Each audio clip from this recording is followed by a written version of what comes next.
Hello Lions, it's the last Lions Roar of the quarter and you have a short day, so let's start the show.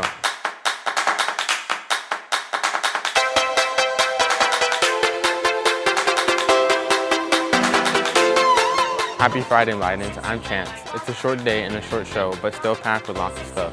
Today we sit down with Principal Leana and get a preview of quarter 2 and get some earth-shaking news from the one and only Mario Lopez. First though, let's see what's coming up. Monday is a no student day. Take the day off and relax, Lions, because Tuesday is the first day of quarter number 2. It starts at 8 a.m., so don't be late. To celebrate the new quarter, join ASB Friday in the quad for Funch. Then get ready to drop cover and hold on. October 17th is the Great Shakeout Earthquake Drill. Do you know how to protect yourself when an earthquake strikes? Hey, I'm Mario Lopez, and in California, earthquakes can strike anytime. So, practicing earthquake safety is a good idea for everyone. Join us along with millions of Californians to learn how to drop, cover, and hold on during the Great Shakeout. We're all in this together, so make sure your home, workplace, school, and community are planning a shakeout. Join us for the Great Shakeout. Learn more at shakeout.org. Shakeout Day is October 17th. Good afternoon, Lions. This is Mrs. Leana. Welcome to the Principal's Perspective. Well, it's hard to believe, but this is the end of the first quarter, and as it happens at the end of every quarter, some of our students will be graduating. La Vista and La Sierra's Kate Waller Barrett Academy and the iSierra Online Academy are the only programs in the district that allow for this early graduation opportunity.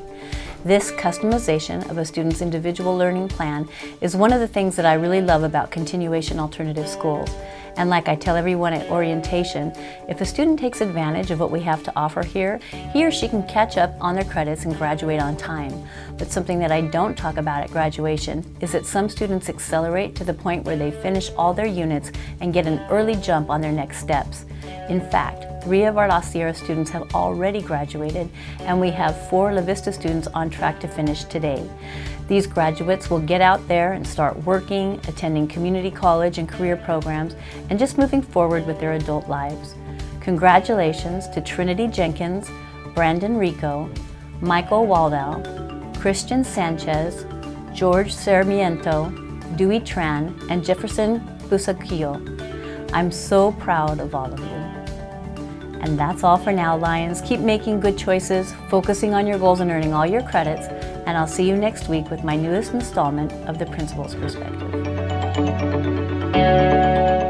Photographers, if you haven't entered the Nature and People photo contest, the deadline has been extended to October 31st. Why? Check this out. If your picture wins the People's Choice Award, you will be rewarded with a free helicopter ride. You'll leave from Fullerton Airport on January 26th for the ride of a lifetime. If you haven't ridden in a helicopter before, this will be the ride you will never forget. So get your pictures in today. The Stonewall Uprising. In the history of the United States, laws against those not following tradition, heteronormative expectations have been arrested, tried, convicted, and in some cases executed for their sexual orientation. One moment in the history of the LGBTQ community stands out as a moment that changed the shape and strength of the fight for equal rights and protections under the law. The Stonewall Inn was a speakeasy for gay clientele in the mid-1960s. It was owned by a crime syndicate and was presented as a straight bar, so nothing would raise suspicion. To mask the bar and its activities, the Genovese family would pay the police to hide their activities. The Stonewall Inn was still quite a popular place. It allowed drag queens and practically the only place where you're allowed to dance. It was also a nightly home for runaways and homeless gay youths that had been kicked out of their homes. But things can't stay perfect forever. Raids were beginning to stop these types of bars, but usually the corrupt cops would tell the mafia when they were going to be raiding.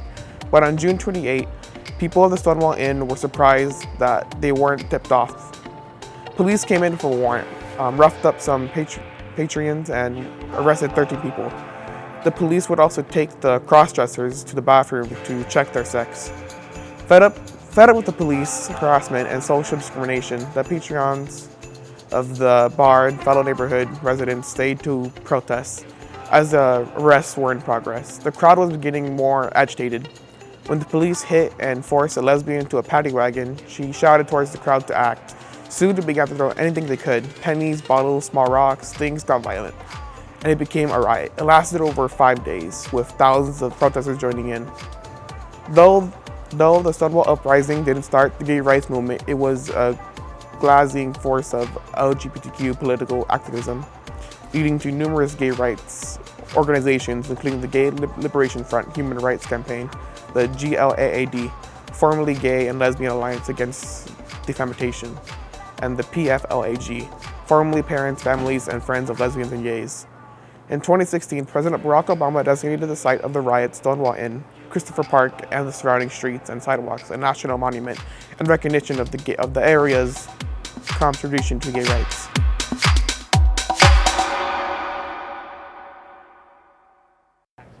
Well, that's it, Lions. End of the show and end of quarter one. Have a great 3-day weekend, and we will see you in quarter two. And for those we are graduating today, one last congratulations. And whatever life takes you, remember to always roar on. We are the